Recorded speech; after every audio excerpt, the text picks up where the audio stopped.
Hi po sa lahat. Ito po yung nangyari kahapong sunog dito sa Cebu City. Ang cause ng sunog na ito is nagdahilan daw sa may nagluluto tapos biglang sumabog. So yung kabilang may sunog is parang inaabutan daw ng parang debris dito sa kabila. Kaya dalawa ang nagsumusunog dito. So wala namang casualty dito but meron dimang mga injuries. Nasa likod lang po ito ng University of Cebu dito sa Banilad Campus. Sa tapat din nito is yung malaking mall din dito sa Banilad.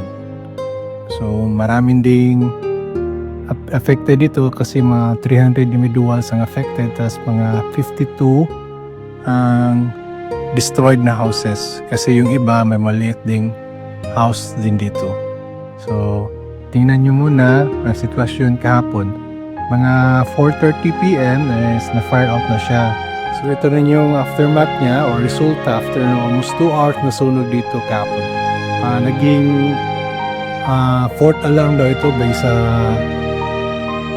ng taga-bumbero. So marami ng bumbero ang naka-parking dyan tapos yung kabila then dito pa sa highway dito sa Banilad, Cebu City.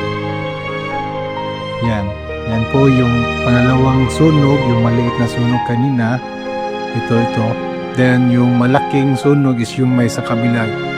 Sige, ikot-ikot lang muna tayo. And kung bago kayo sa channel ko, paki-subscribe na lang. Maraming salamat po.